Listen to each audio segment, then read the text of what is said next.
então, para mais uma edição do nosso Pará Pode Mais. Essa edição muito especial, onde a gente vai estar falando dos 407 anos dessa cidade linda, maravilhosa, que é Belém do Pará. A gente nós elegemos alguns assuntos importantes para a gente tratar nesse aniversário de Belém, e entre eles nós vamos falar sobre o meio ambiente. Vamos falar também sobre educação e vamos falar de mobilidade urbana. Vamos começar então a nossa conversa de hoje com o engenheiro urbano Paulo Pinho, que é também mestre em engenharia, Perdão, professor. Na verdade, o professor Paulo Pinho, ele é engenheiro civil. Ele tem um mestrado em engenharia urbana, ele é doutor em engenharia ambiental, além de consultor ambiental. Ele é também proprietário de uma empresa de tratamento de resíduos, além de ser empreendedor social na Associação Amigos de Belém. Hoje nós vamos falar, então, com ele sobre os desafios dessa Belém de 407 anos. Professor, muito obrigada pela sua presença aqui com a gente hoje. Boa tarde. Boa tarde, Luciana querida. Aproveito para desejar feliz 2023 para todo mundo. Estou muito feliz, estou muito animado com esse bate-papo aqui. Nós também, professor. Muito obrigada. A gente já tinha conversado anteriormente, já tinha recebido o professor aqui em outra ocasião. É uma satisfação e um prazer imenso ter o senhor aqui novamente. Professor, a gente quando fala de meio ambiente, principalmente numa capital grande como é Belém, dentro de uma região que é conhecida pelo mundo inteiro, né? Enfim, ladeada aí pelo mundo inteiro como uma região, uma das mais importantes do mundo, que é a Amazônia. Quando a gente fala de meio ambiente nesta cidade, quais seriam os principais desafios, professor, nesse sentido, para a gente ter uma cidade melhor no sentido do meio ambiente? Luciana, nós estamos celebrando daqui a pouquinho o aniversário de Belém e, na minha opinião, nesses momentos, seja uma vida pessoal, seja da vida coletiva, que é a vida de uma cidade, nós precisamos ver o caminho que nós estamos tomando. Então, para isso, a gente precisa olhar para trás, fazer uma fotografia do momento para poder mirar o futuro. Na minha opinião, o principal desafio de Belém é a sua gestão do território, que inclui a questão da mobilidade urbana, e aí eu quero parabenizar vocês escolheram muito bem os temas. Porque nós gastamos, nós despendemos muito tempo na nossa população, seja se você se locomove de transporte público ou transporte privado, te gasta muito tempo em relação aos deslocamentos, mas também saneamento básico.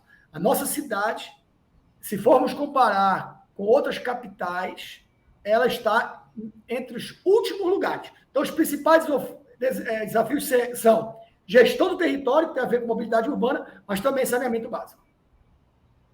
São dois importantes temas, né? Saneamento básico, inclusive, a gente tem desafios aí importantes, né, professor, com o projeto de ter, por exemplo, um novo marco do saneamento das cidades, né, que pretende chegar aí até 2030 com alguns desafios importantes na área de esgoto, né, e na área de acesso à água potável também. Como, professor, melhorar e como sair de um projeto, de um discurso legal e efetivamente para a prática, para que a gente consiga sentir os efeitos dessa qualidade de vida em termos de meio ambiente? Luciana, esse é o grande desafio, é tirar os projetos do papel, ou então uma lei. Você citou o novo marco legal. O novo marco legal ele é muito criticado. Eu já comentei aqui numa outra oportunidade, nós não vamos alcançar as metas do marco legal em 2030. Assim que ele foi publicado, eu já comentei isso, por conta de alguns problemas internos ao novo marco. Então, esse é um problema da legislação, né? Os nossos legisladores que aprovaram, com certeza com a melhor das boas vontades, mas erraram em alguns pontos. E eu aproveito, porque a execução, o que você pede na sua pergunta, como tirar do papel? Como é que nós saímos da situação? Nós temos o executivo. E o que acontece é que nós, ao longo dos anos, temos tido um executivo muito aquém, seja no nível municipal, seja no nível estadual, muito aquém das necessidades, dos desafios impostos, tanto para Belém do Pará, quanto para o Pará como um todo, assim como para o Brasil. Então, eu critico o nosso poder público de execução. Um dos nossos problemas é esse, nós precisamos melhorar a qualidade da nossa gestão pública. Uhum. Agora, professor, isso se faz de que maneira? Porque, olha, a gente já conversou aqui com algumas autoridades, inclusive municipais, a respeito do desafio, né, desse novo marco de saneamento, por exemplo. E o senhor disse que tem alguns pontos que a gente não vai conseguir alcançar realmente. O que seria isso, professor? E por que não? Né? O que a gente não vai alcançar? Nem na área de esgoto e nem no acesso à água potável, então? São 4 linhas de saneamento. Você citou água e esgoto, mas também tem a questão da drenagem e também tem a questão da gestão dos resíduos. O problema que eu identifico no novo marco é que, como ele é muito focado na questão da privatização, e eu sou empresário, então eu posso falar isso tranquilamente, existem alguns problemas lá no novo marco legal que exigem algumas metas que, se porventura não forem alcançadas, a própria empresa que assumir aquele projeto vai ter problemas com a lei. Esse é o primeiro ponto. O segundo ponto é que, como empresa, as companhias interessadas possivelmente não vão estar trabalhando com foco em áreas mais carentes. Quem é crítico do novo marco do saneamento, inclusive eu também sou, apesar de entender que nós precisamos de recursos na área de saneamento, foi por isso que ele foi aprovado. O principal problema dele é esse. Além da questão da fragilidade em relação à parte jurídica, quem contratar os serviços pode ter problemas caso não alcance as metas. Tem também essa questão de o foco vai ser o consumidor, no caso, o contribuinte que puder pagar pelos serviços. As regiões mais carentes, favelas, a questão das áreas mais desfavorecidas economicamente, talvez nós não tenhamos como colocar os serviços nessas áreas. Esse ponto, inclusive, é um ponto que geralmente quem defende, né, foi o que eu já ouvi aqui em alguns dos nossos programas, é que essa facilitação com a iniciativa privada, essa parceria aí, ajudaria bastante nesse sentido, né? Mas é importante a gente ter uma outra ideia, né? E tentar encontrar esse equilíbrio aí. Luciana, a iniciativa privada, ela não é solução para tudo, assim como a gestão pública não é solução para tudo. Sempre nós vamos ter que ter uma gestão pública eficiente, forte, para poder, quando houver, por exemplo, a privatização de algum tipo de serviço, eu não sou contra a privatização de alguns serviços, ela tem que regular, ela tem que fiscalizar. O problema é que o nosso Estado nem isso está fazendo. Nós temos problema de fiscalização. Então se privatiza e quer que da noite para o dia as soluções aconteçam. Não é por aí. Repito, se nós queremos uma Belém, um Pará pode mais, né, como é o programa, e também o Brasil, nós precisamos de um Estado forte, e para isso, eu comentei com você sobre saneamento, sobre gestão do território, nós precisamos de educação, né? Os nossos indicadores de educação são horríveis. Nós temos uma taxa de analfabetismo funcional gigante, além da concreta. Você falou aí do Amigo Belém, nós, como um dos presentes que nós vamos dar para Belém, nós estamos lançando o Cataletras, que é um projeto de alfabetização de catadores de material reciclável, que tem a ver com a nossa conversa de saneamento. Então, tudo começa com a educação, os desafios do Brasil são gigantes, mas passa pela qualificação da gestão pública. Uhum. E essa educação ela é bem ampla, né, professor? A gente, quando tende a falar de educação, a gente sempre vai no foco da instrução, né? Disciplinas, português, matemática, química, física, enfim. A gente não tem ainda um calendário ou uma proposta pedagógica no sentido de inserir o meio ambiente, por exemplo, como uma disciplina, né, dentro das escolas. O senhor falou desse projeto, então, já com o objetivo de alfabetizar catadores, mas era importante também que o meio ambiente fizesse parte da nossa educação, do nosso projeto pedagógico, né, enquanto cidade. Luciana, com certeza, nós precisamos formar cidadãos. Qual é o objetivo último de um processo educacional, de um projeto educacional? É dar suporte, é instruir as pessoas para que ela tenha liberdade, para que ela tenha autonomia para viver bem, para fazer boas escolhas. E aí tem a parte do conteúdo, sim, português, matemática é fundamental, mas tem também as questões que são amálgama de tudo. Por exemplo, você citou a parte de meio ambiente. Sim, nós temos que nos entender enquanto indivíduos, mas também fazendo parte do todo. E também, eu digo no momento de hoje, ontem, dia 12 de janeiro, está aqui na porta, ontem, dia 8 de janeiro, nós vimos atos de vandalismo, atos criminosos, que têm que ser repudiados, que tem a ver também com falta de educação. Não é porque a pessoa é instruída, não é porque a pessoa tem doutorado, que ela toma uma atitude dessa. Então, a parte educacional, eu estou falando de equilíbrio emocional, estou falando de desenvolvimento emocional. Sim. Temos direito de nos manifestarmos, temos direito de colocarmos a nossa indignação, só que ninguém tem direito da violência, ninguém tem direito de impor a sua vontade a quem quer que seja, principalmente por uso da força. Então, quando eu falo de um projeto educacional, que nós não temos, assim como nós não temos um projeto de nação, não temos um projeto de Estado e não temos um projeto de desenvolvimento municipal. Qual é o projeto de Belém? Qual é o projeto de desenvolvimento do nosso Estado? E a mesma coisa em relação ao Brasil. Precisamos reorganizar a casa. E começa desse jeito, como eu falei. Diagnóstico e aonde nós queremos estar, por exemplo, em 2030. Né? Tenho certeza que a gente vai falar aqui sobre a Agenda 2030. Né? Tenho ouvido muito nosso governador falando, né? Nesse segundo mandato, nós nos alinharmos em relação a demandas internacionais, está certíssimo.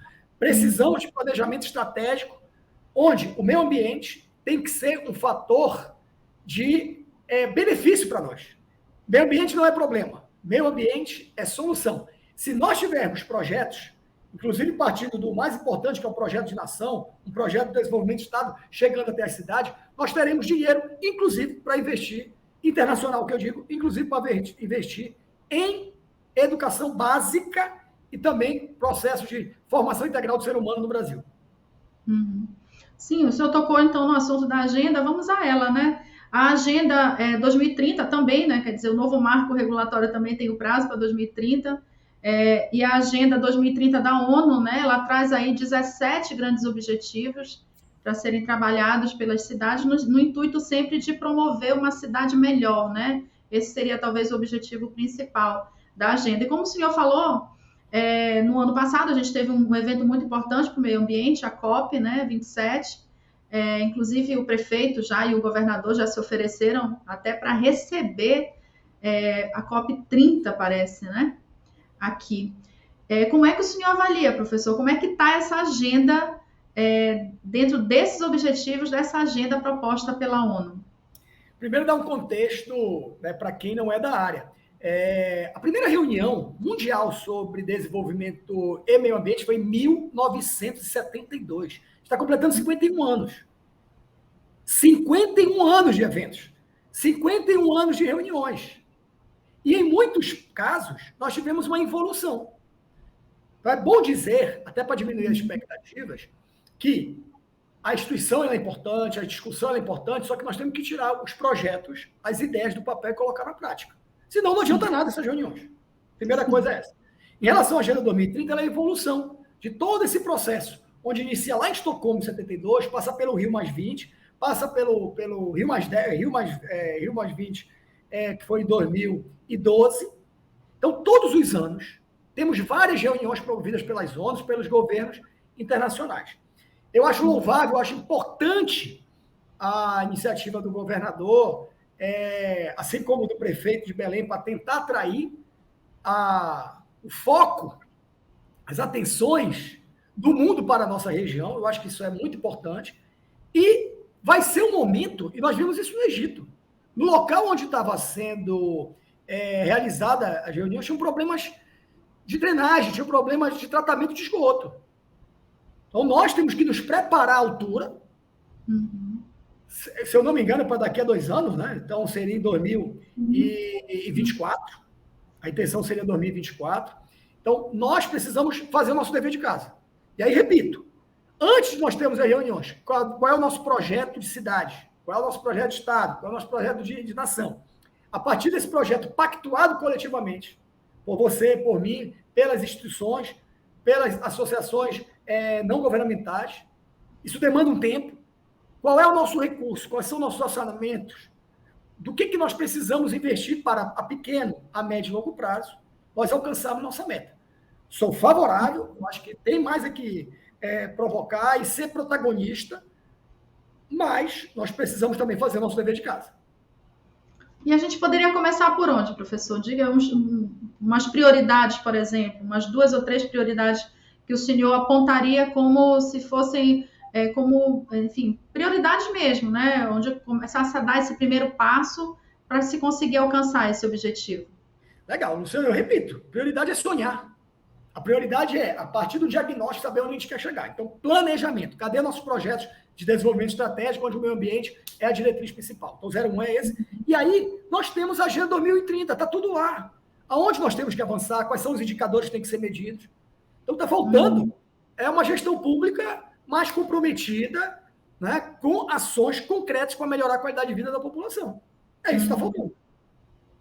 Perfeito.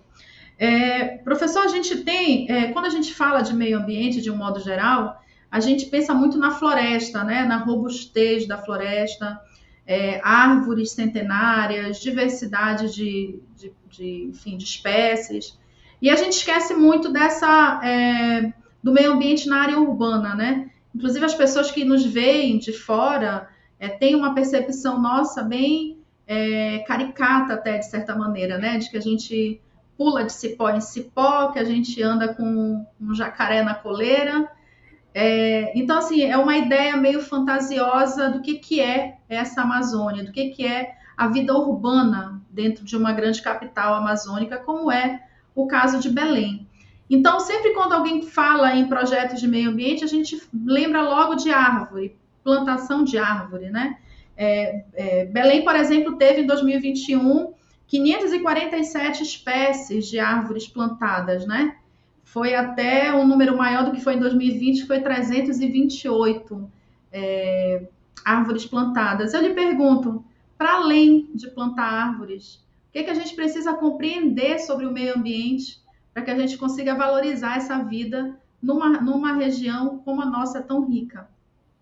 Senhora, excelente a tua pergunta. Eu te confesso que eu não sei, né, se ainda existe essa visão caricata a partir do advento do Google, né, das mídias sociais, das redes sociais. Eu acho que antigamente era mais comum.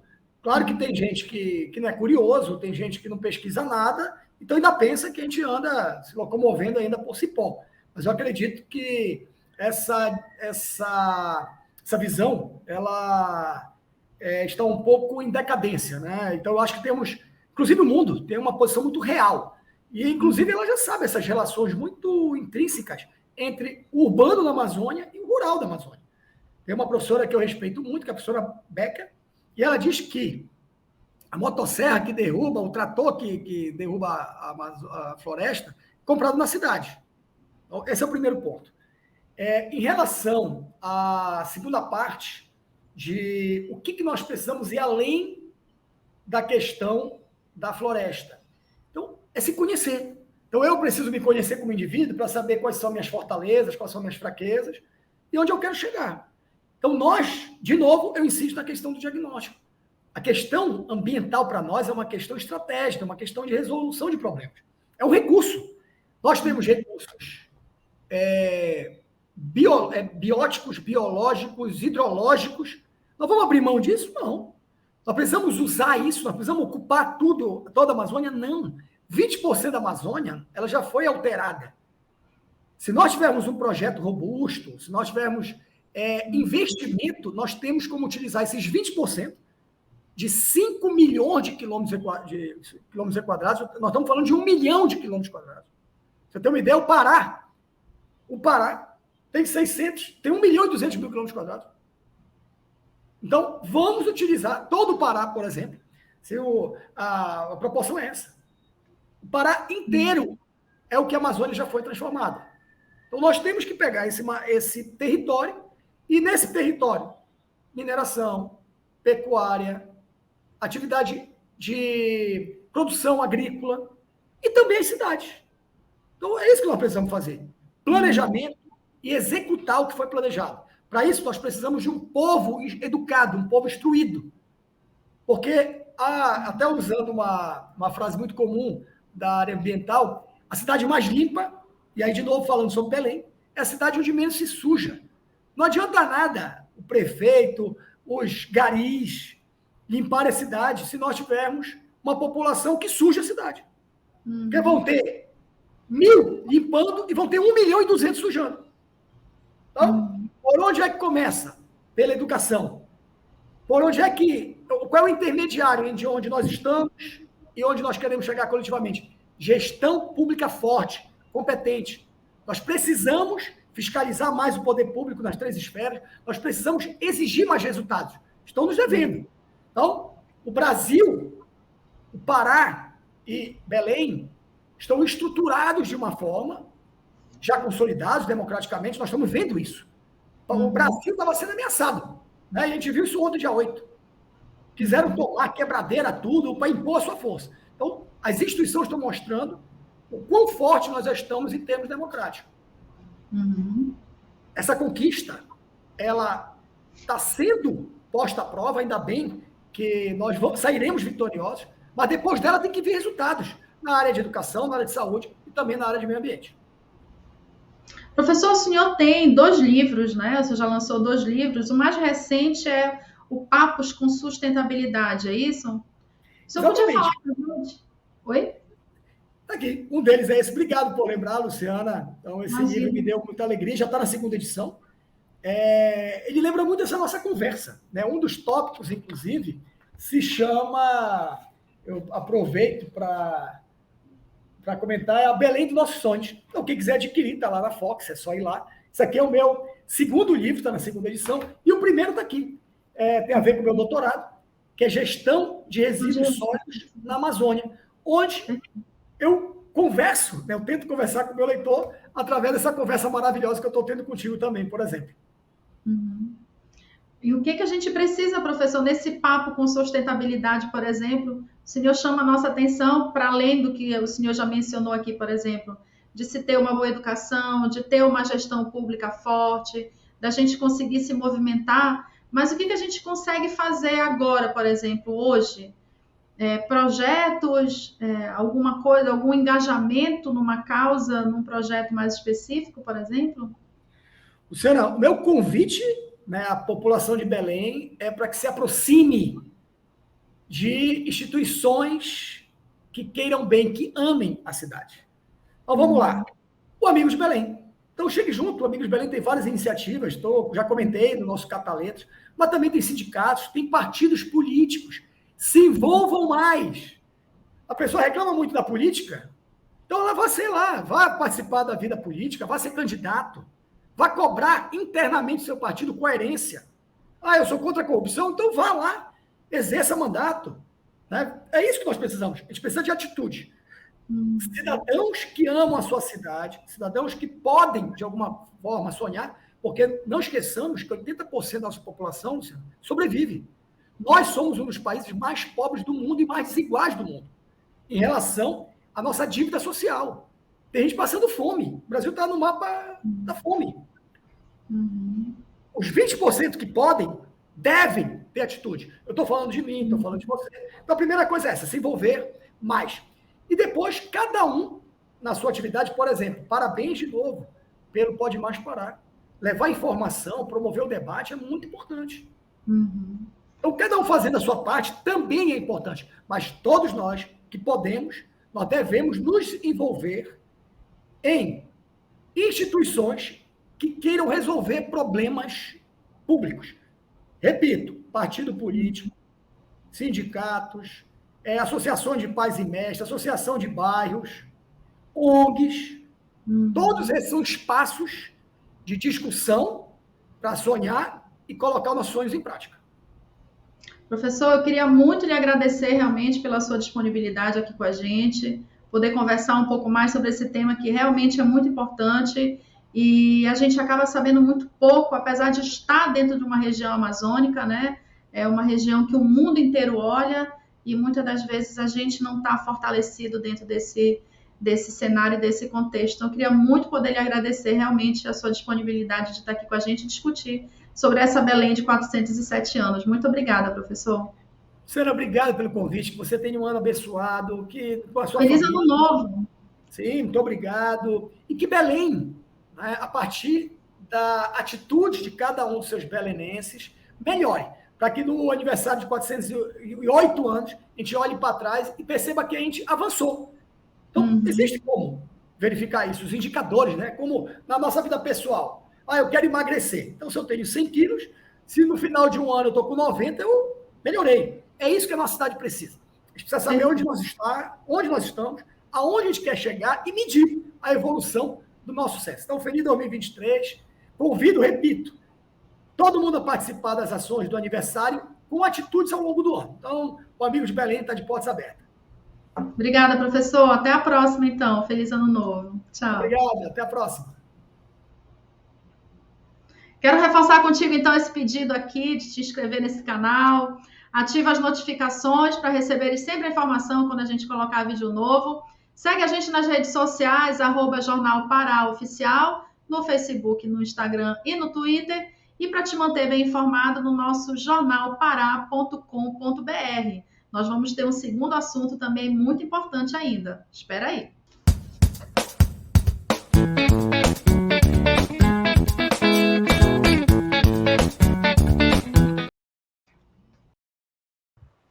Bem, a gente vai seguindo, então, falando sobre os 407 anos dessa cidade maravilhosa, Belém do Pará, nessa edição mais do que especial do nosso Pará Pode Mais. Agora nós vamos falar sobre educação com a professora que é pedagoga e psicóloga, Daniele Doroteia. A professora Daniele, ela é doutora em educação matemática científica e ela é mestre em educação com ênfase em políticas públicas. Professora Daniela, muito obrigada pela sua presença aqui, pela sua disponibilidade de bater esse papo bem legal com a gente sobre essa Belém de 407 anos. Boa tarde. Boa tarde a todos, a todes. É um prazer estar aqui com vocês, poder participar deste encontro. Que ele seja festivo, não só informativo, mas que ele também seja festivo, assim como a nossa cidade está comemorando 407 anos. Verdade, professora, muito obrigada mesmo. Quando a gente fala de educação, professora, a gente sempre pensa na educação que ela é de instrução, vamos dizer assim, a educação que a gente tem na escola, efetivamente, né? E quando a gente olha para uma cidade como a nossa, por exemplo, dentro de uma região, a região amazônica, com tantas complexidades, né? Como é que a senhora entende que Belém hoje... como é que poderia Belém estar melhor nessa área da educação? Como é que a senhora avalia? Aliás, como é que a senhora avalia Belém hoje e como é que seria essa Belém para um futuro bem próximo na área da educação? Bem, eu acho que a gente vive, né, situações em que nos desafiam permanentemente.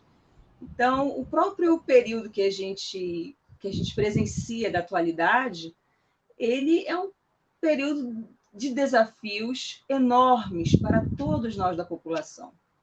E quando a gente vai falar especificamente de educação, a gente precisa se reportar que a educação é um bem público universal, em que todo cidadão deve ter direito, todo cidadão e cidadã deve ter direito.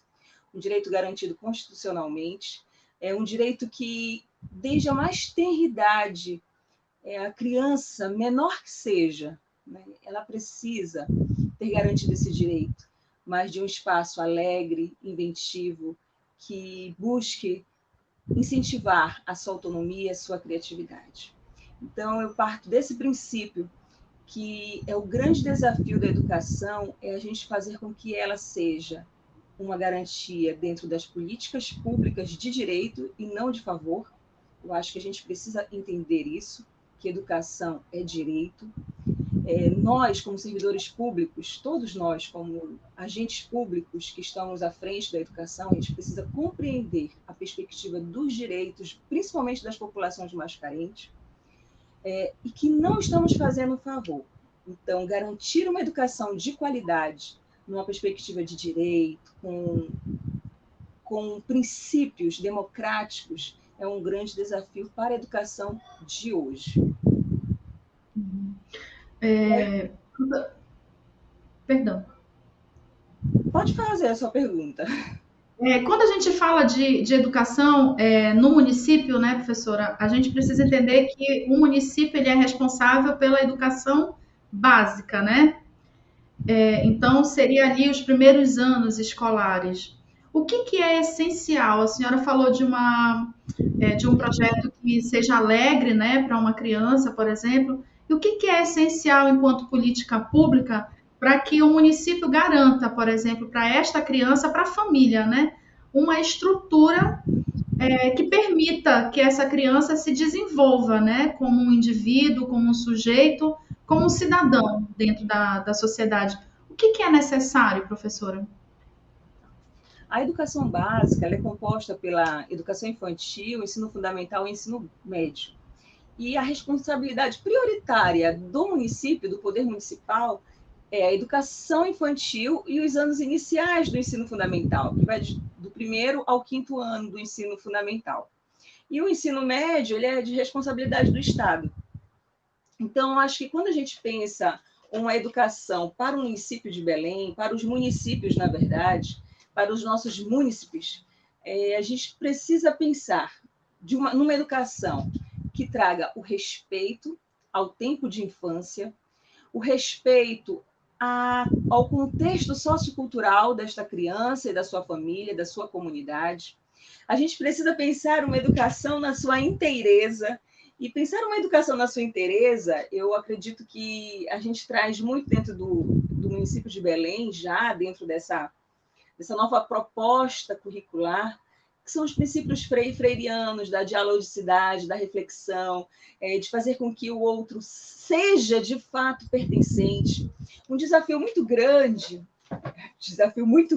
mesmo, é a gente fazer com que as crianças dentro do nosso município, elas sintam-se partícipes do processo, que elas tenham protagonismo ativo, que elas possam construir a educação que querem. A educação do futuro, ela não permite mais que nós, adultos, digamos o que as crianças devem aprender somente. Claro que a gente tem uma expertise, mas essa expertise do tempo, do acúmulo, dos estudos, ela deve ser permanentemente dialogada com as crianças também, com os jovens, para que eles digam qual é a educação que eles desejam. Aquela educação que às vezes a gente já vivenciou, talvez não seja mais correta para esta garotada de hoje.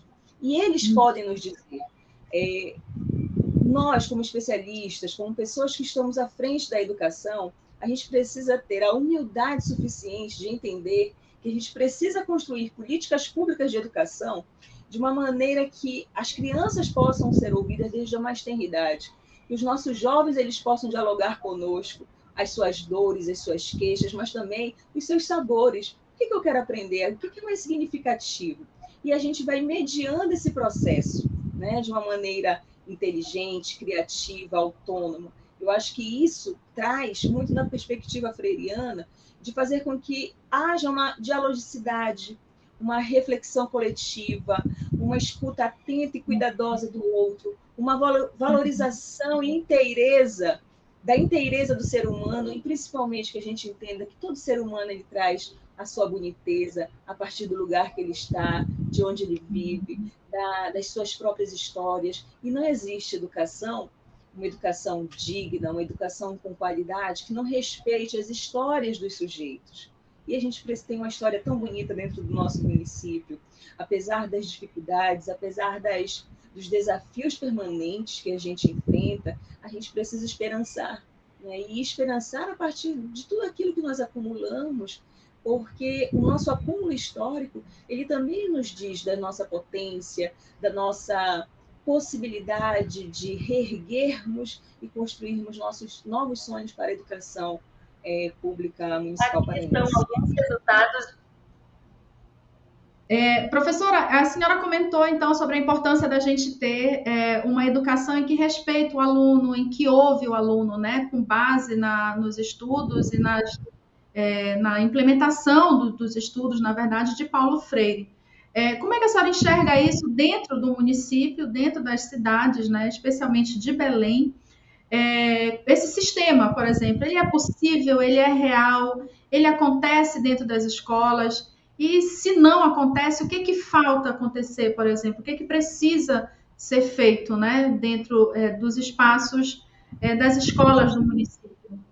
Bem, esses princípios freirianos, eles precisam estar presentes desde a mais tenra idade, no que diz respeito à educação básica. E no município de Belém, a gente tem uma política, né, que valoriza a participação popular, que valoriza a troca com a comunidade, a escuta sensível com a comunidade. Quando a gente traz uma perspectiva democrática, a gente precisa entender que desde o berçário, as crianças da educação infantil, eles já podem estar trabalhando, eles devem ser incentivados nesse movimento democrático, tanto as crianças quanto as suas famílias. Por exemplo, não existe uma educação infantil cidadã, qualitativa, democrática, que não valorize a participação das famílias e dentro dos seus diferentes contextos familiares, dentro das suas diferentes configurações que hoje em dia nós temos. Trabalhar com perspectivas freirianas significa a gente também entender que democracia, por exemplo, a democracia, o abuso que nós vimos das invasões no dia 8 de janeiro, né, dentro dos nossos 3 poderes, nos faz refletir a importância da gente trazer isso para o debate em todos os nossos níveis e modalidades da educação no município de Belém, para que as nossas crianças, jovens e adolescentes, adultos, idosos, eles possam refletir permanentemente sobre o princípio da democracia, que é o respeito ao outro, que é o respeito ao coletivo, que é o respeito aos diferentes saberes.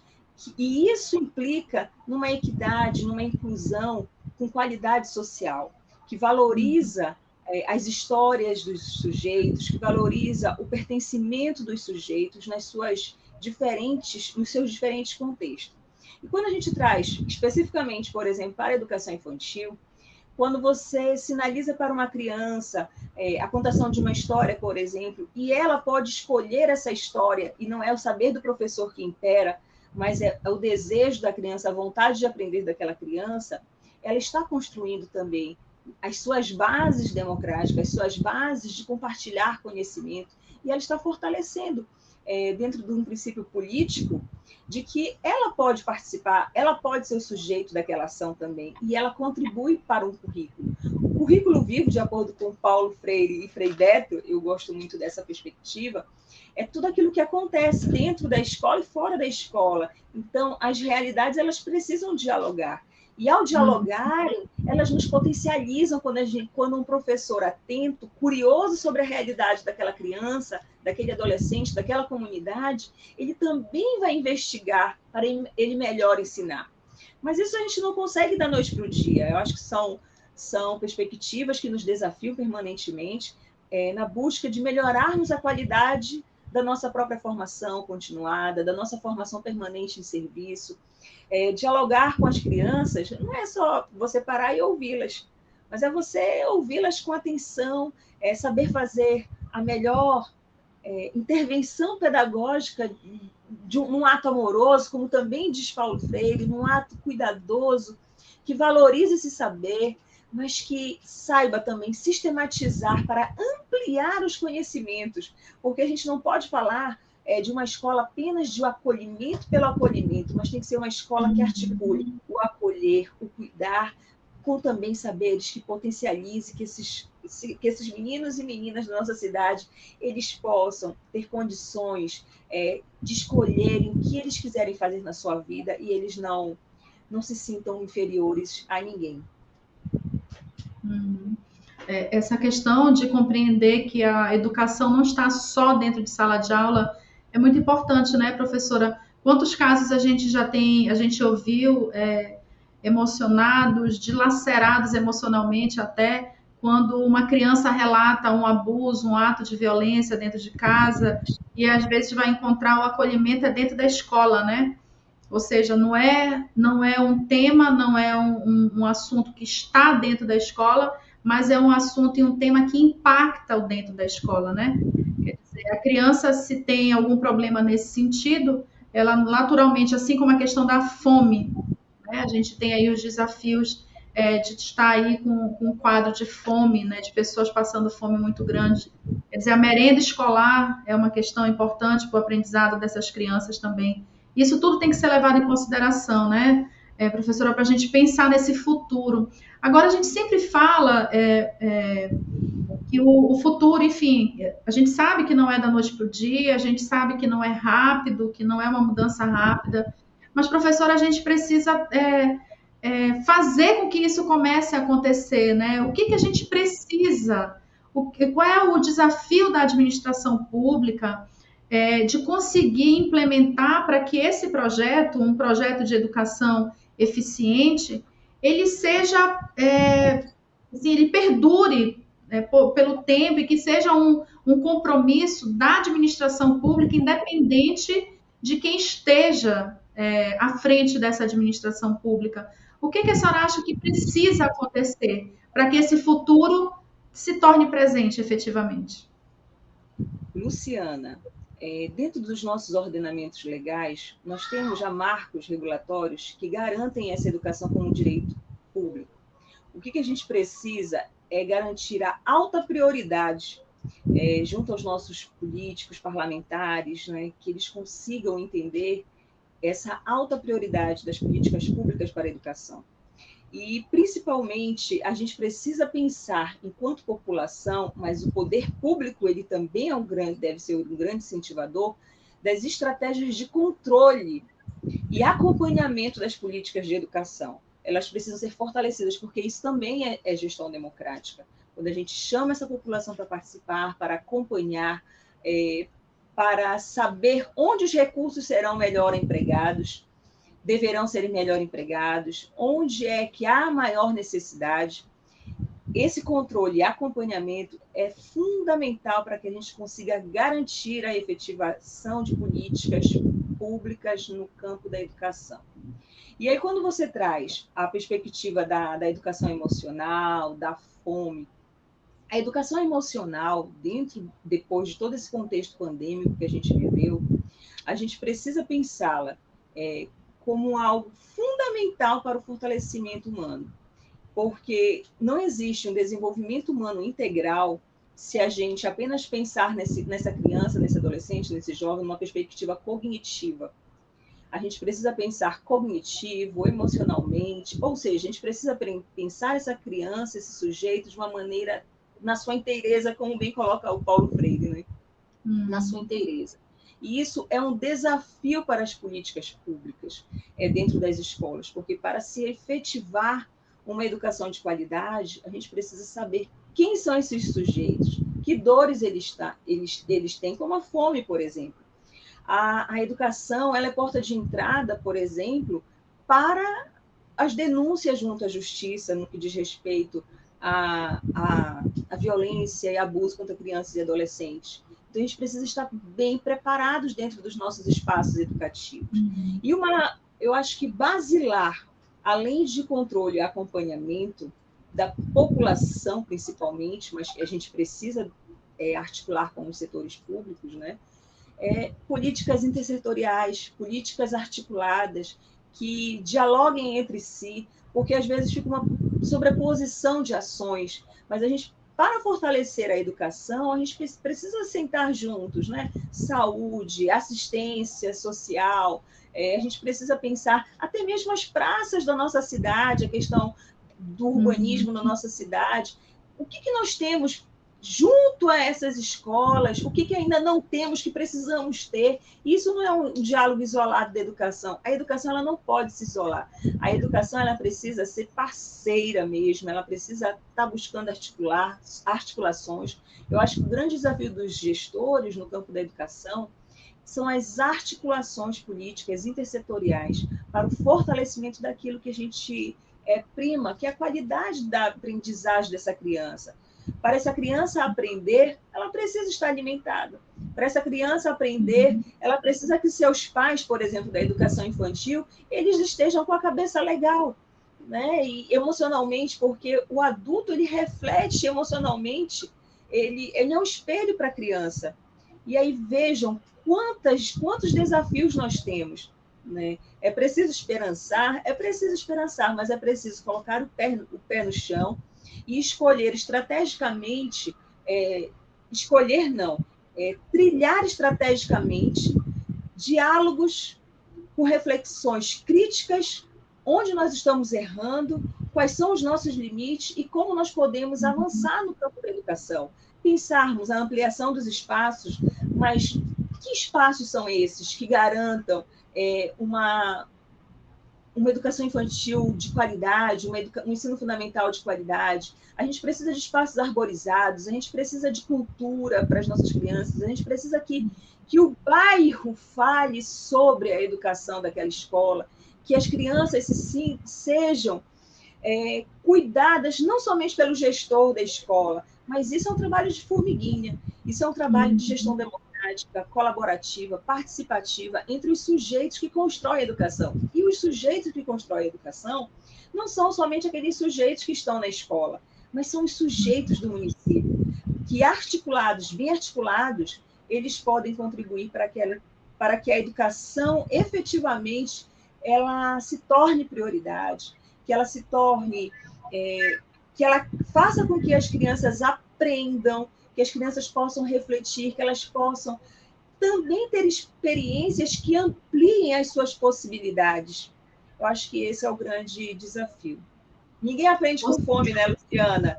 Ninguém aprende sabendo que seu pai deixou seu pai em casa chorando, sua mãe chorando. Isso a gente viu muito durante a pandemia, os registros.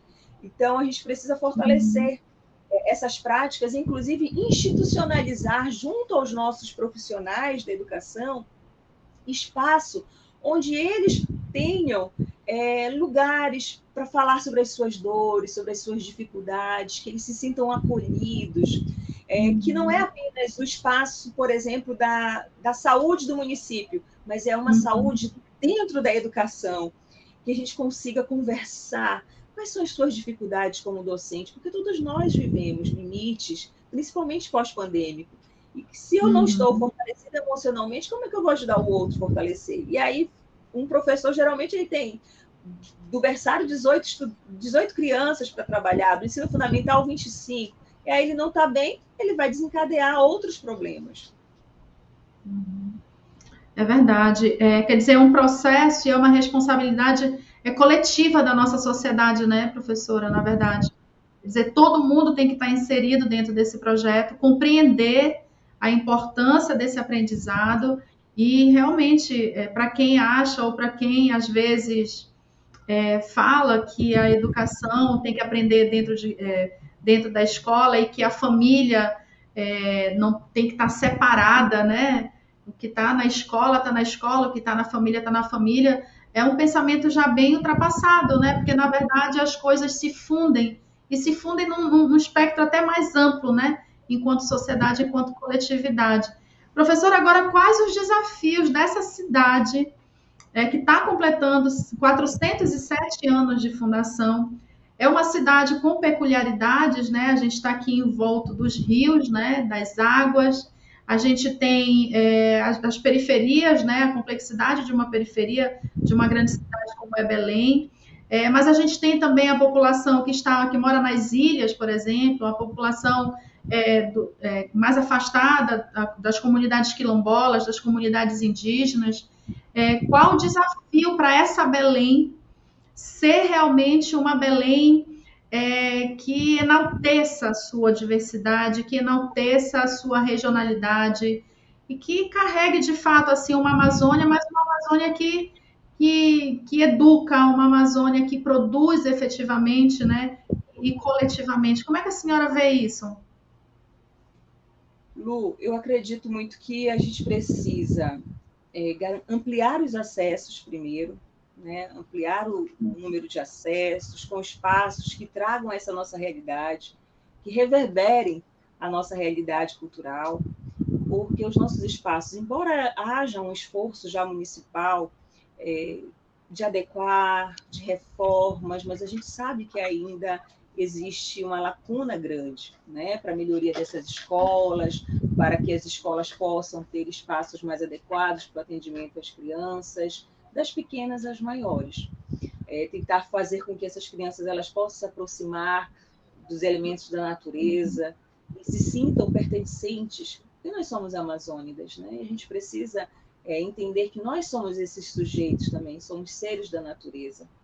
E acredito que dentro dessa perspectiva de uma educação crítica, reflexiva, a gente precisa garantir que as diretrizes curriculares construídas coletivamente, que estão sendo discutidas, que foram discutidas no Fórum Municipal de Educação, que desde 2013 não ocorria, eu acho que já é um começo, mas a gente precisa implementar essas diretrizes dentro das escolas, para que as crianças possam aprender com qualidade social, mas elas possam aprender a partir também das suas reais necessidades.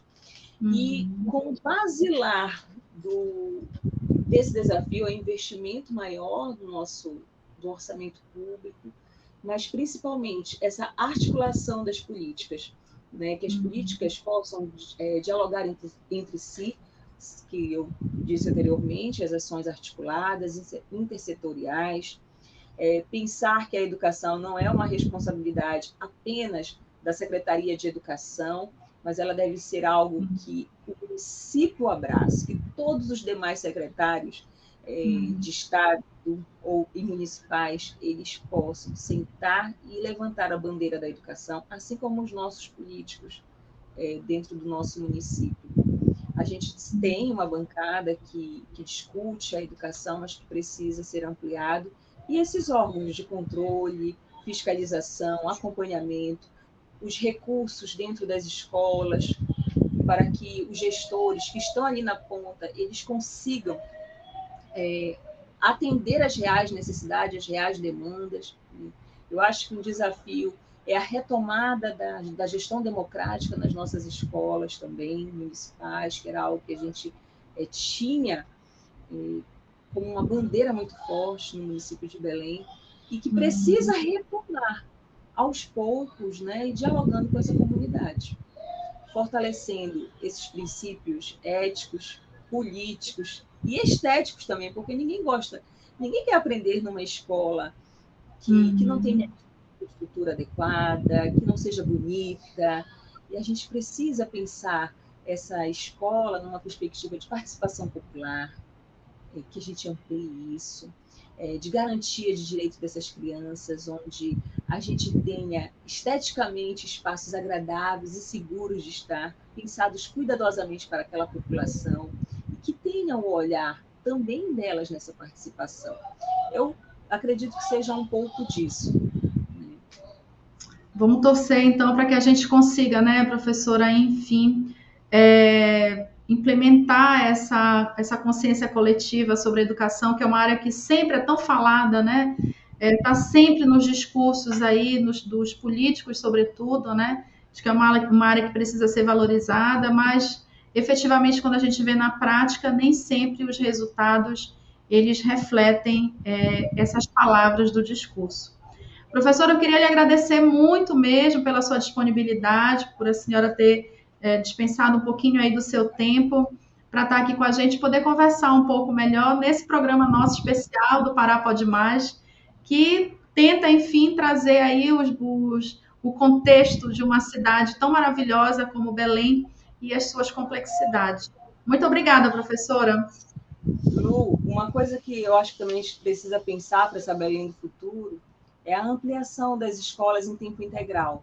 Eu sei que é um desafio, mas a gente não pode perder de vista que escolas amplas, que tragam mais possibilidades para as crianças, porque a gente sabe que a população carente, né, geralmente o espaço onde as crianças se encontram para brincar, para ter acesso a uma cultura mais elaborada, é a escola. E a gente garantir uma escola em tempo integral, com piscinas, com quadras, salas de música, espaço com cinema, com artes, que valorize o conhecimento científico, matemático, que valorize a literatura. A gente consegue, eu acho que, ampliar e garantir uma educação que pense e respeite os diferentes tempos e espaços, mas que pense no agora, mas fique tentando garantir uma educação de qualidade com respeito ao futuro. Que assim seja, professora. Tomara que dê tudo certo. Muito obrigada. Vamos conversando. Eu tenho certeza que a gente tem muito assunto ainda sobre educação, que a gente pode conversar e numa outra oportunidade a gente amplia mais essa discussão. Muito obrigada, professora Daniele Doroteia. Obrigada.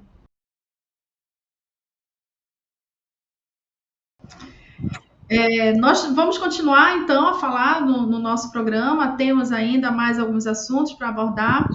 Então, eu quero te reforçar, fazendo esse pedido básico de te inscrever no canal, ativar as notificações. Segue a gente nas redes sociais, @Jornal Pará Oficial, no Facebook, Instagram e Twitter. E tu já sabes, bem informado, tu também vai ter no jornalpará.com.br.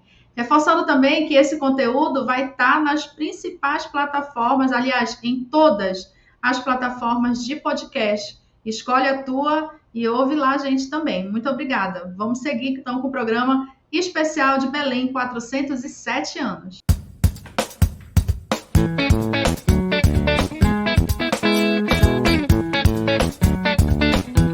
Oi, pessoal, a gente vai seguir então aqui com o nosso Pará Pode Mais especial Belém 407 anos.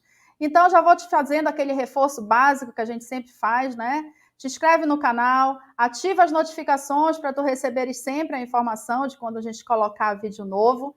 Segue a gente nas redes sociais, @Jornal Pará Oficial, no Facebook, no Instagram e no Twitter. Para te manter bem informado, tu já sabe, é no jornalpará.com.br. E não vai te esquecer, hein, que esse conteúdo já está disponível em todas as plataformas de podcast. Então, escolhe lá a tua e segue a gente. A gente vai seguir, então, esse especial. Vamos falar de um item muito importante dentro desta Belém do futuro. A Belém do futuro sobre mobilidade urbana. Afinal de contas, o que é a mobilidade urbana? Eu tenho certeza que tu vai te identificar, porque a gente sente isso na pele todo santo dia.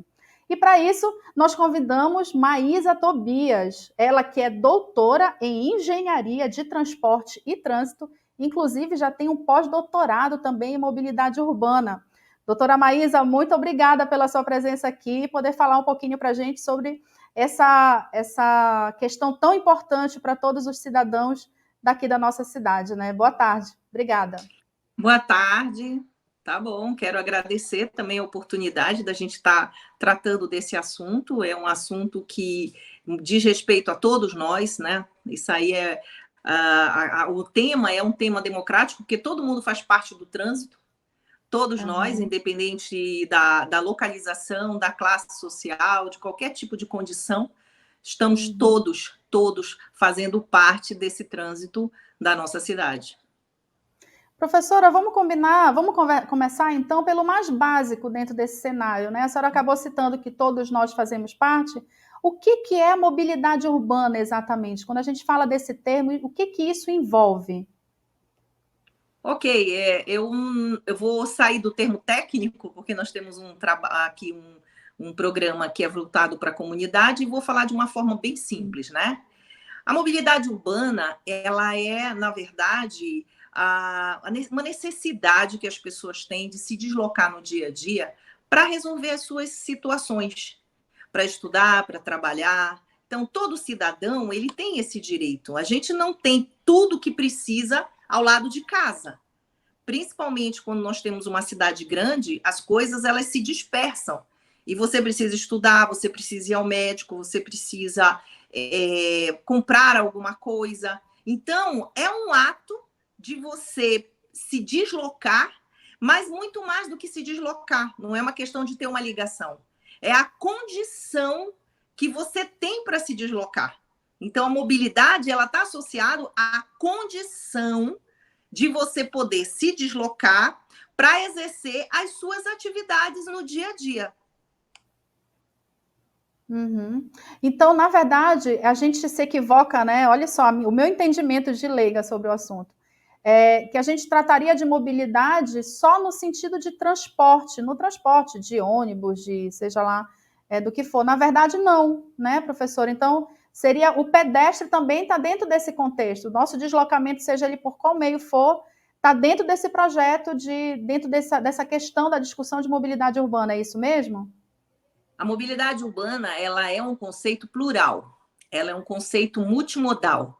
Independente de como você se desloca, se a pé, se de bicicleta, se de carro, do que for, né? O ato de deslocamento, esse processo de sair de um lugar para o outro e a forma como você tem o acesso, o serviço que é prestado pelo próprio sistema de mobilidade urbana, né? Então, esse ato de sair e as condições que você tem nesse processo de deslocamento para você poder ter fluidez, você ter segurança, você ter um ambiente favorável para que você se sinta bem se deslocando, seja dentro de um ônibus, seja numa bicicleta, seja a pé, tudo isso faz parte das condições de mobilidade. Então, mobilidade é esse conceito plural, é como as pessoas se deslocam, né?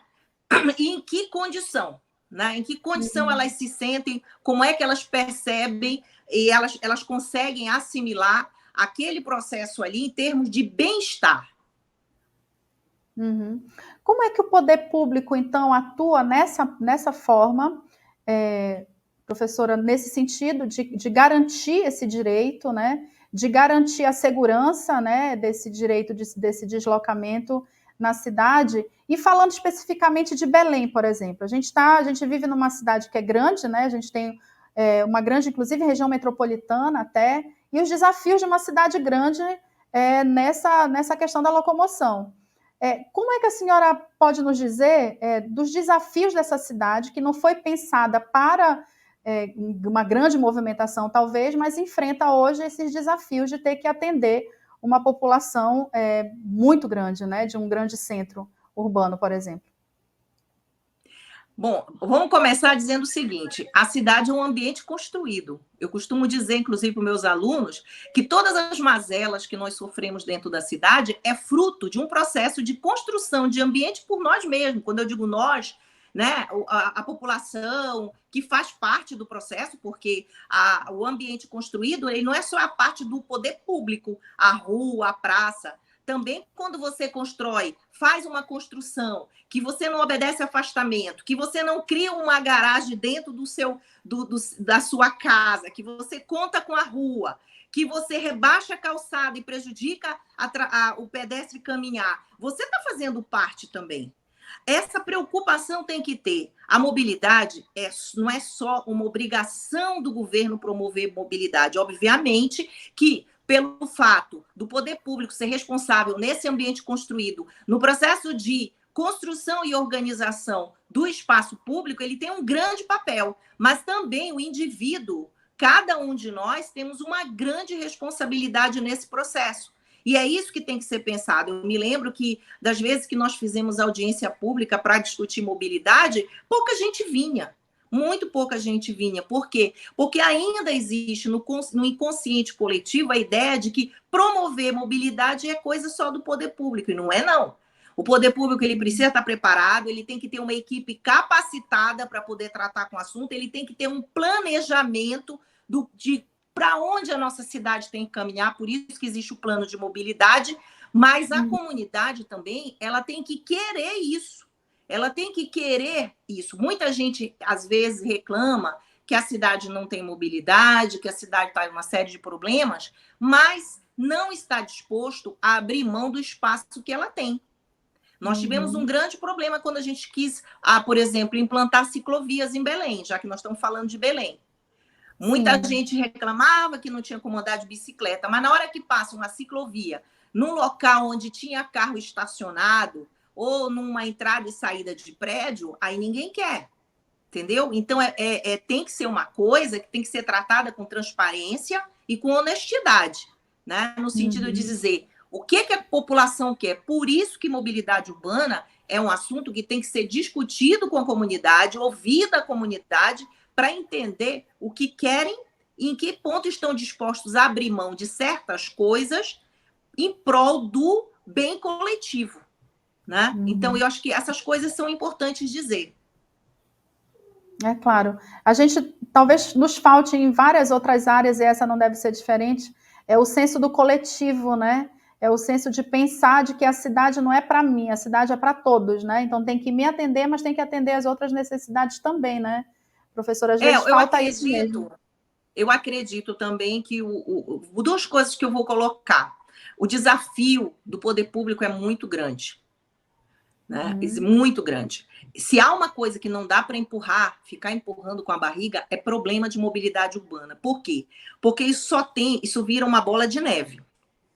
Isso vai virando uma coisa muito complicada, a ponto de que quando você vai fazer alguma intervenção, você provoca um impacto muito grande na sociedade. Nós vimos isso com a implantação do projeto BRT, o quanto as pessoas sofreram ao longo do percurso para a construção das canaletas, as laterais, perderam mobilidade, teve lugar que ficou fechado e tal. Então, por quê? Porque chega um ponto que a cidade vai adensando, que qualquer medida que você faça, no sentido de abrir rua, de abrir espaço, de criar segregação de transporte público para dar maior velocidade, tudo isso afeta a população.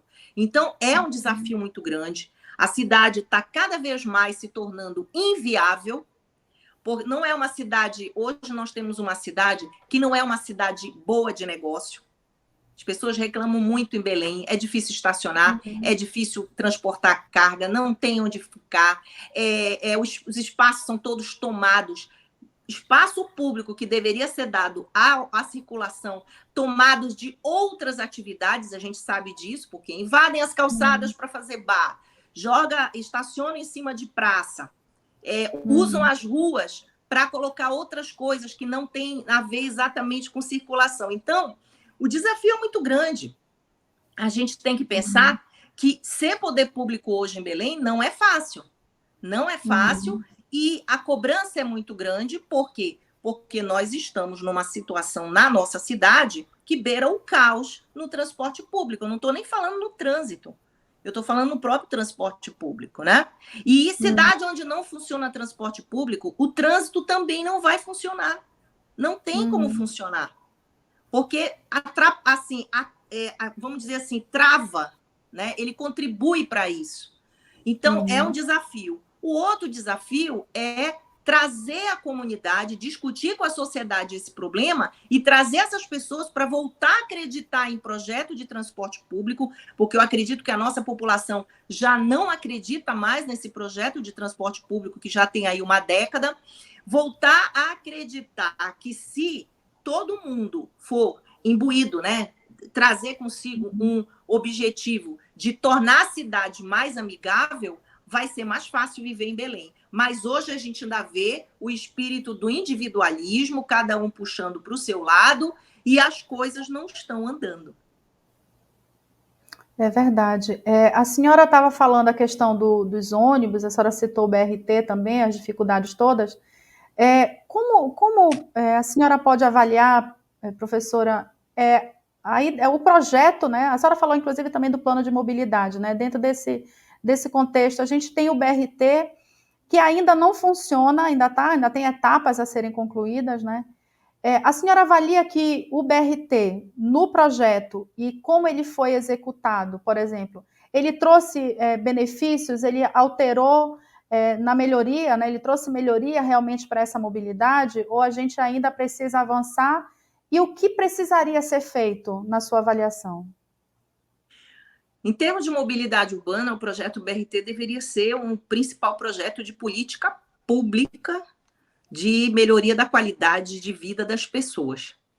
Hoje, trânsito e outros assuntos bem prementes, como a questão de saúde, são pontos cruciais em Belém. Eu acho que, num primeiro momento, a gente até conseguiu ver benefícios do BRT. Hoje, ele está apagado. Por quê? Porque não foi dado prosseguimento, e acabou se transformando o BRT no ônibus comum.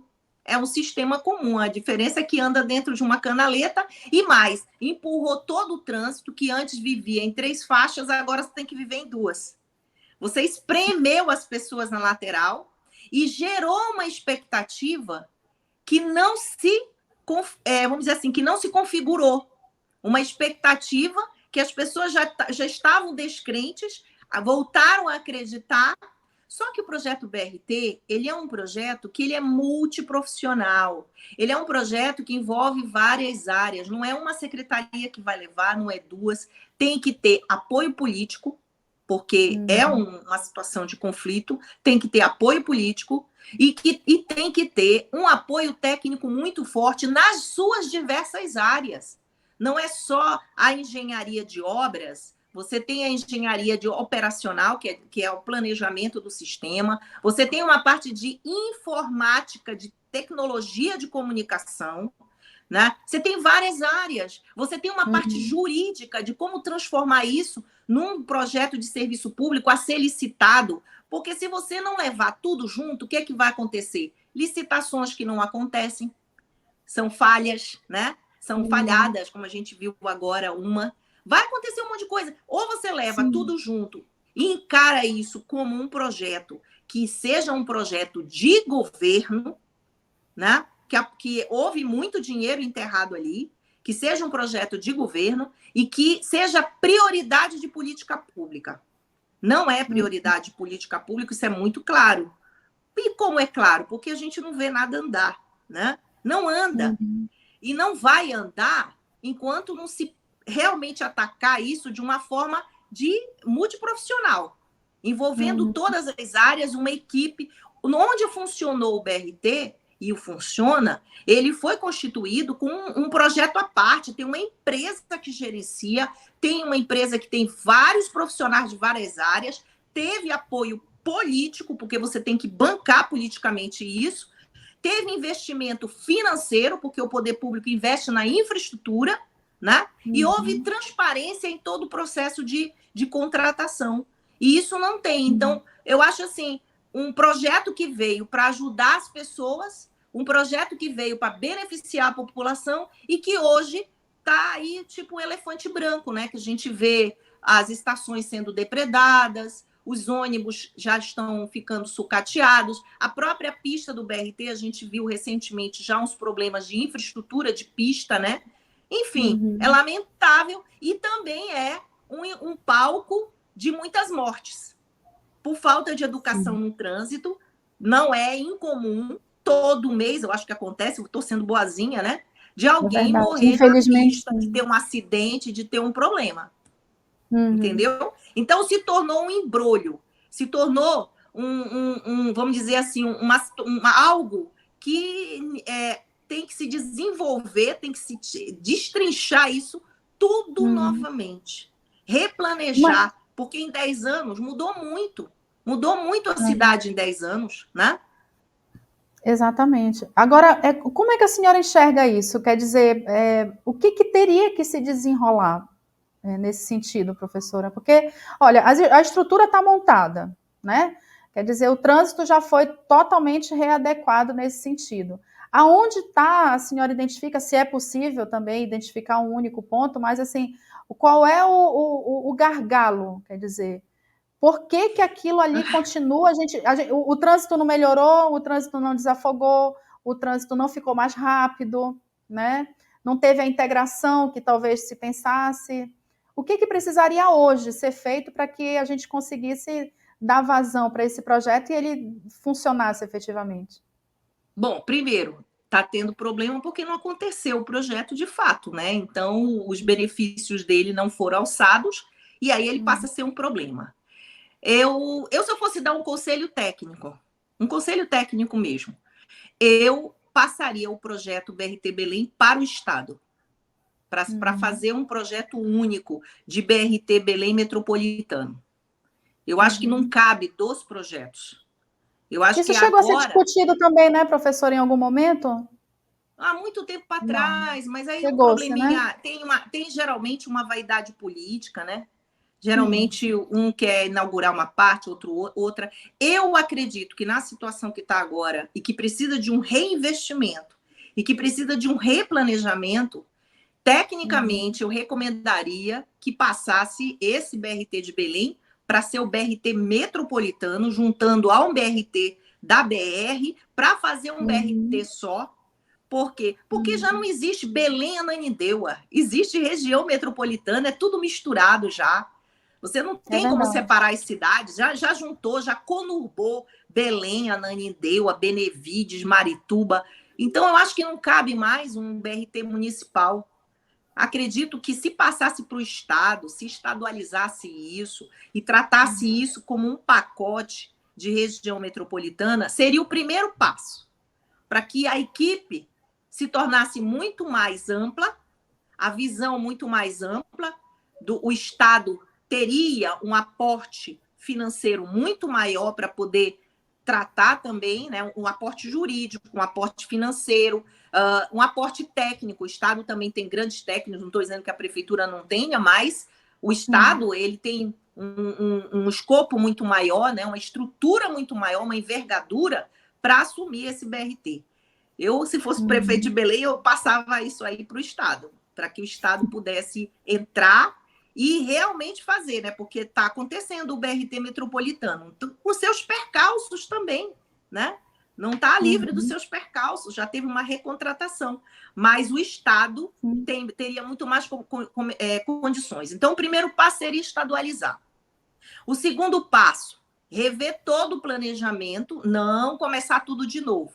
Rever o que foi planejado, porque teve estudo muito bom, o próprio Jaime Lerner fez um grande estudo. Quando nós estivemos na prefeitura, teve uma contratação de uma empresa que também trabalhou no BRT de Brasília, que fez um novo estudo. Então, estudo não falta. É pegar esse passado, atualizar, integrar com o BRT metropolitano, mas integrar do tipo assim, vamos juntar tudo e vai ser uma coisa só, né?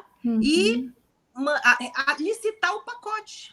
Licitar o pacote, porque aí se torna até mais interessante para quem tenha desejo de investir em transporte público em Belém. Belém tem demanda, é uma capital que tem muito atrativo do ponto de vista de número de passageiros. O que precisa ter um estudo técnico, né, de viabilidade que torne atrativo participar de um processo licitatório.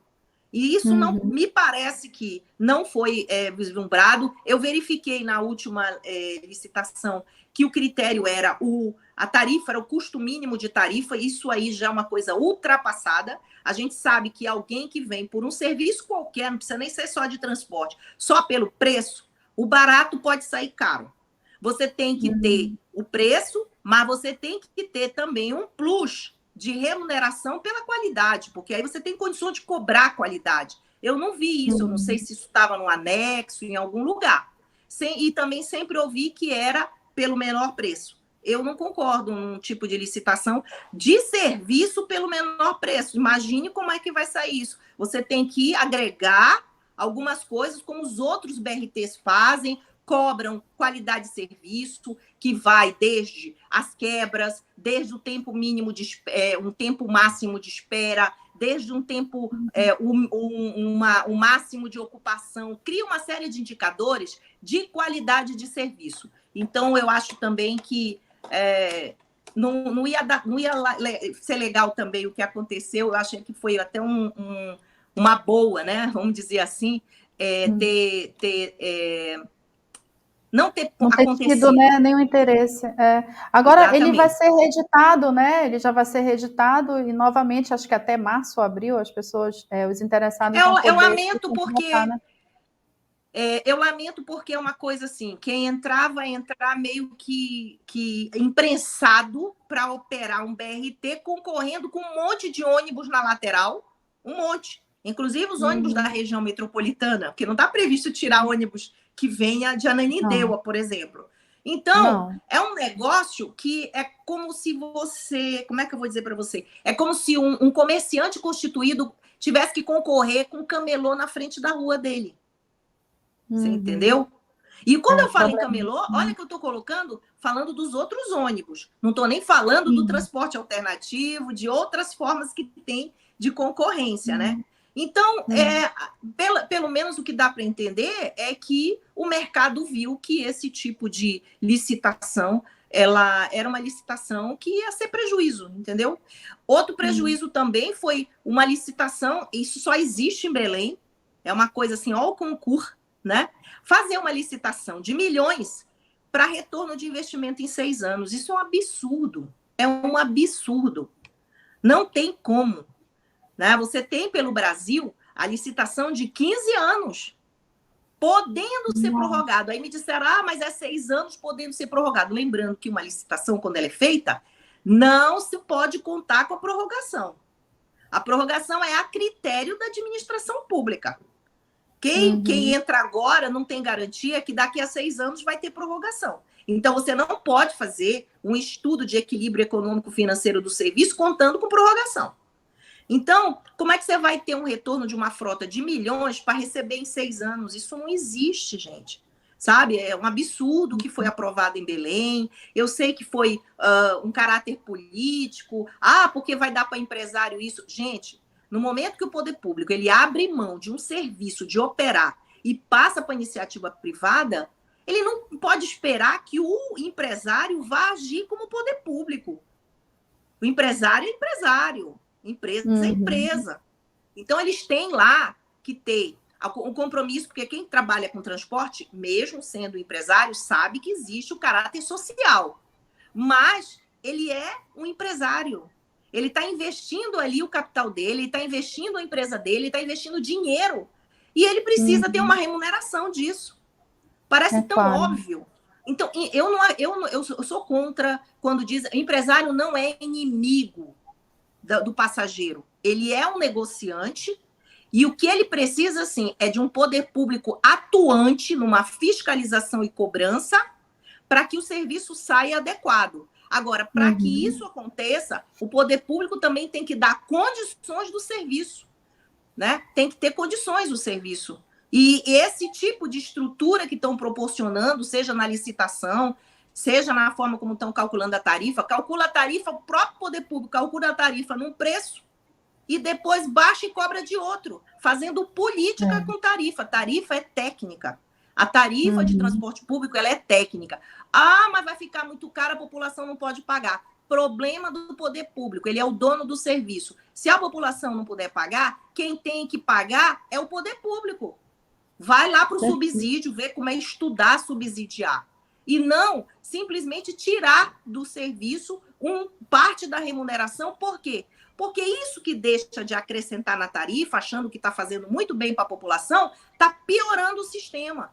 Por quê? Porque o empresário vai tirar essa diferença no serviço, na qualidade do serviço. Não tenha dúvida. Então, o ato político, ele piora a situação, ele complica a situação. Você entendeu?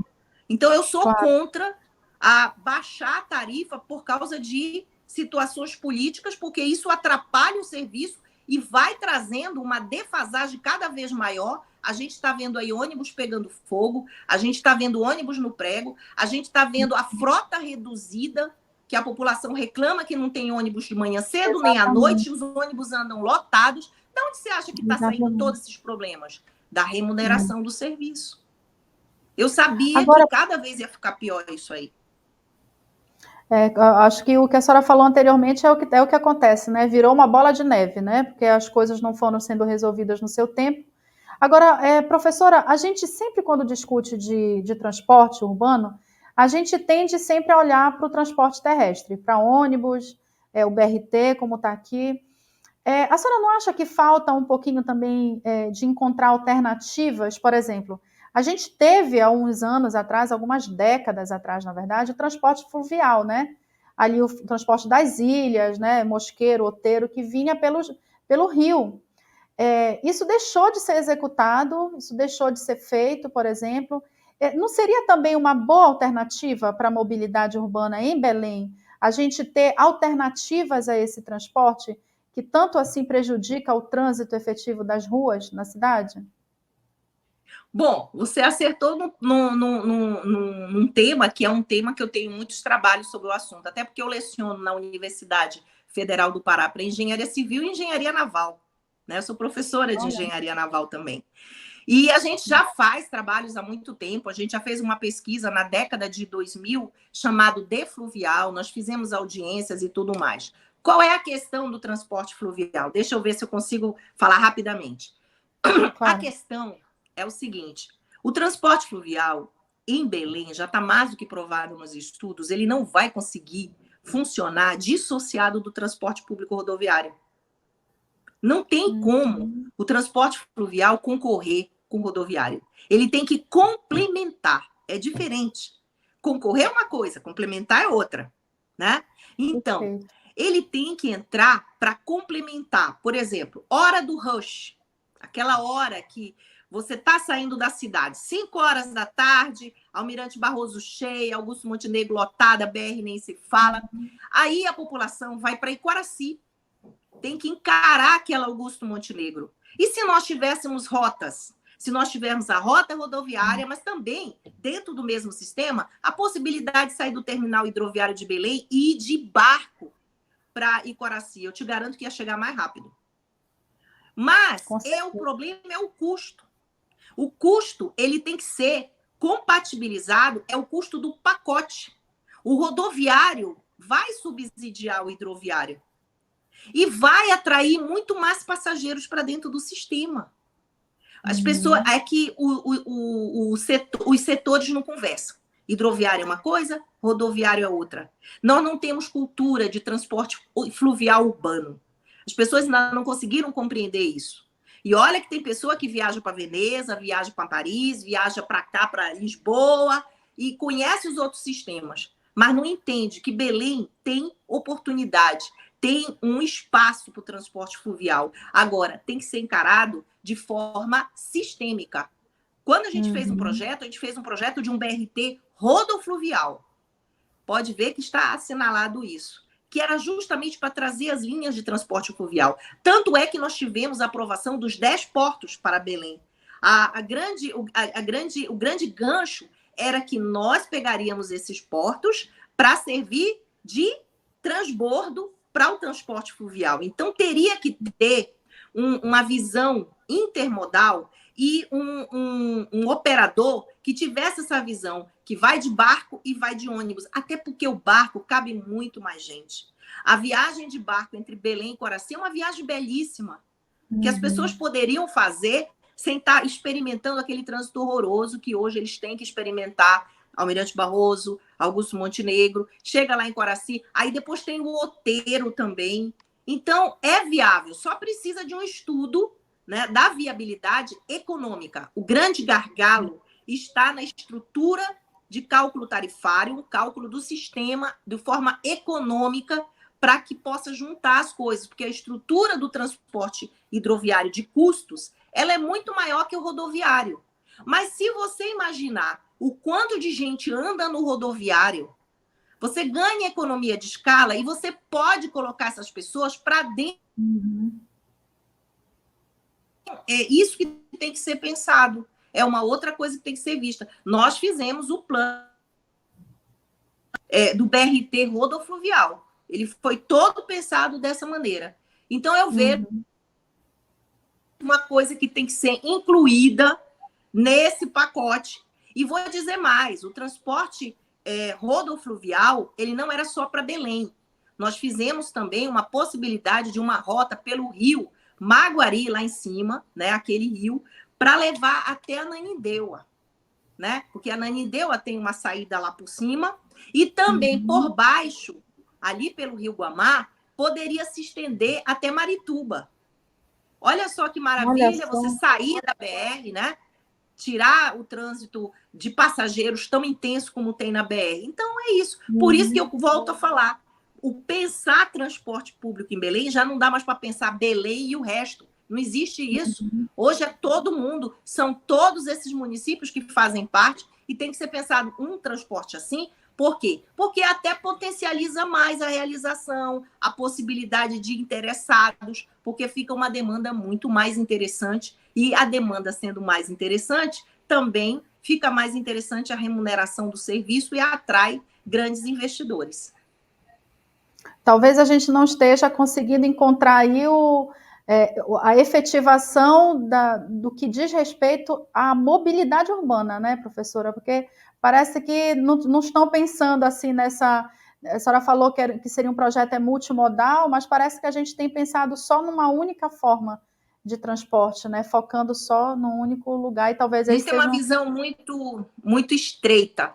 A verdade é essa. E eu tenho que dizer, inclusive, que tecnicamente também, colegas de visão muito estreita. Né? A gente só pensa no rodoviário. Nós vivemos num lugar que a gente praticamente nasce em cima da água. A gente praticamente nasce em cima da água, o barco passa ali. Então, tem aquela visão fechada, entendeu? O quanto de dinheiro o poder público já gastou no rodoviário sem resultado. Né? Então, pegar esse investimento de uma forma mais abrangente, agora que a gente tem aí o ministro das cidades, quem sabe, né? Ele escuta aí o podcast Pará. Né? O Pará Pode Mais. Eu vou mandar o link do Pará Pode Mais, professora, para o ministro Jader Filho. Posso? Eu acho que é importante, porque o montante de investimentos para a gente resolver o problema de mobilidade urbana de Belém, ele não tem mais um montante só para Belém dar conta. Precisa do Estado. É o Estado que tem que entrar para viabilizar a nossa capital. Não dá mais a própria prefeitura, até porque a prefeitura de Belém tem uma arrecadação muito pequena, perto das suas necessidades, que não é só mobilidade, né? Então, quem sabe aí o novo ministro das cidades, ele consegue absorver a ideia, né? A gente pede para ele, para ver, repensar a situação da mobilidade urbana de Belém como uma situação, uma solução estratégica para viabilizar a própria capital, né, e seus municípios, e para melhorar a qualidade de vida das pessoas. É que mobilidade é uma coisa que mexe com todo mundo. Então, quando a gente começa a mexer em mobilidade, a gente acaba causando, né, todo um frisson, e isso gera algumas vaidades, alguns sentimentos de perda, porque tu vais perder alguma coisa, sabe? Então, as pessoas ainda não entenderam que cidade civilizada é a cidade do transporte público eficiente. Em todo mundo, isso o ministro pode até escutar, em todo mundo, tá? Em todo mundo, o grande cartão postal da civilidade e do avanço e do desenvolvimento é transporte. O pessoal ainda não caiu a ficha. É transporte. Porque quando você vou mexer no ônibus. Quando você mexe no ônibus, você vai atingir a pessoa do carro também. Porque na medida que você investe em transporte público, você descongestiona também a cidade. Aí você vai mexer no carro, você vai mexer com o ciclista, porque diminui os acidentes com o motociclista. Então, o que acontece? É uma área muito sensível. É uma área que ela... eu não estou desmerecendo outras áreas, mas tem áreas, por exemplo, você constrói uma creche, você vai resolver o problema ali daquela área que você construiu a creche. Você vai construir um posto de saúde ali. Agora, se você mexe no transporte público da Augusto Montenegro, você mexe com metade da cidade de Belém. Se você mexe com o Almirante Barroso, você não mexe só com Belém, você mexe com a região metropolitana inteira, porque o Almirante Barroso é um corredor metropolitano. Então, precisa de sensibilidade, precisa de força política, porque é incrível na hora que a gente começa a mexer, como aparece gente para atrapalhar, porque está já no seu feudo, na sua zona de conforto e não quer sair dali para perder espaço, porque é uma briga por espaço, e também de uma grande capacidade técnica, de pessoas que conheçam a cidade. Isso é um problema também que a gente tem, né? Que usem as pessoas que vivem na cidade. Porque essas pessoas é que sabem cada ponto da cidade onde está o problema. E o Pará tem grandes técnicos. Absorver essas pessoas para que elas possam construir uma coisa que vai... E elas ficam, né? Elas não vão embora. Elas ficam. Então, elas têm um compromisso de dar certo, porque se não derem certo, vão ser cobradas na farmácia, no supermercado, nas redes sociais, né? Então, eu espero realmente... Eu fico esperançosa que a gente... tenha, né, uma saída para a nossa cidade a partir do entendimento político e da população, da própria sociedade, que se não houver união de esforços, a gente não vai sair desse embrulho, e cada vez mais a cidade ela se torna cada vez mais inóspita, um lugar ruim de viver, e vai acontecer o que aconteceu em muitas cidades grandes que não se prepararam. As pessoas vão embora para o interior. Elas vão morar no interior e só vir na cidade fazer o que tem que fazer e ir embora. Aí nós vamos ter o nosso comércio esvaziado, o nosso centro morrendo, porque chega à noite fica um deserto, né? Então, Aí muitas vão coisas criando acontecem. outros problemas, né, professora? Outros problemas urbanos, Sem invasões de dúvida. prédios, favelização no centro, aumento da insegurança. É muito complicado. Bem, a gente teria aqui assunto, professora, realmente para mais de um programa inteiro, inclusive. E, Fico à naturalmente, vamos falar disposição. muito. E, Fico à principalmente, a disposição. gente vai marcar o ministro das cidades, o ministro Jader Filho, para ver se, quem sabe, ele não ouve, o prefeito de Belém também, Edmilson Rodrigues, para quem sabe a gente não consiga alavancar esse projeto e a gente conseguir, enfim, uma solução para esse problema que, de fato, atinge a todos nós, né? É uma das poucas áreas que talvez todo mundo sinta. Basta quando a gente sabe, quando a gente tem greve de ônibus, quando a gente tem uma rua que está, enfim, que está fazendo algum serviço na rua e tem que se deslocar o trânsito todinho, todo mundo sente ao mesmo tempo. Professora, eu quero muito agradecer a sua disponibilidade para estar com a gente nesse programa especial, que é um programa que está tentando trazer aqui exatamente essa Belém do que a gente quer, a gente sim reconhecendo os nossos problemas, mas também apostando de que há soluções e que a gente pode encontrar um melhor caminho e que esses 407 anos aí se multipliquem da melhor maneira nos próximos anos. Muito obrigada, a nossa cidade professora. tem solução, viu? Eu digo a todos aí, a nossa cidade tem solução. Né? Tem sim, agora, basta e precisa, né, que haja uma sensibilidade social da própria sociedade. Nós queremos mudar, nós não queremos mais nossa cidade desse jeito. A gente quer nossa cidade bonita, a gente quer nossa cidade hospitaleira. Nós temos que parar, acabar com essas notícias ruins de ônibus queimando, de pessoas saindo da cidade porque não aguentam mais os problemas que a cidade traz, né? Então, a nossa cidade tem solução, e políticos, né? Que eu vou dizer, não é fácil, e aí já que o próprio prefeito pode ver, não é fácil ser prefeito de Belém, não. Não é fácil lidar com todas as mazelas, né? Não é fácil. Agora, a cidade precisa de um prefeito. A cidade precisa de um corpo técnico preparado. E a cidade precisa criar parcerias com o Estado, com o governo federal, para conseguir sair desse embrolho, né? A gente tem um amigo meu que fala uma palavra que eu gosto muito, mas eu não queria usar para o pessoal aqui, mas é chamado nogórnio, que é uma situação que significa? Precisa sair desse nogórnio, e eu não vejo caminho de só um prefeito fazer isso. Precisa uma junção política, uma junção jurídica, com todos os poderes, os órgãos de controle social querendo colaborar também, e técnica junto com a sociedade. Aí eu acredito que, na hora que tiver um trabalho sério nesse sentido, capaz, a gente acredita que isso aí vai melhorar bastante, tá? Do nosso lado, na universidade, a gente está fazendo o que pode, formando profissionais com essa consciência, com essa sensibilidade, tanto na área da engenharia civil, que é a engenharia de transporte, como na área de engenharia naval, que é particularmente uma área que eu trabalho bastante. A gente está fazendo o nosso lado.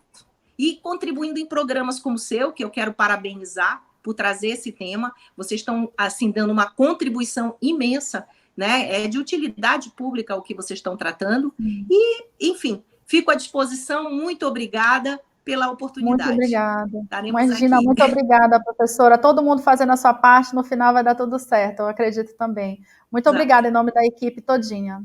Até a próxima. Tá certo. Obrigada. Obrigada. Bem, gente, a gente segue então aqui com o nosso especial de 407 anos de Belém, reforçando então contigo aquele pedido que a gente faz sempre.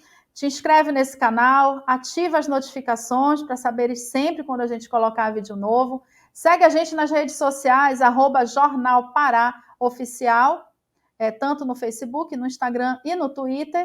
E já sabe, né, para te manter bem informado, a gente está no jornalpará.com.br. E não esquece, esse conteúdo em áudio, especial de Belém, 407 anos, ele já está disponível em todas as plataformas de podcast. Escolhe a tua e vem com a gente.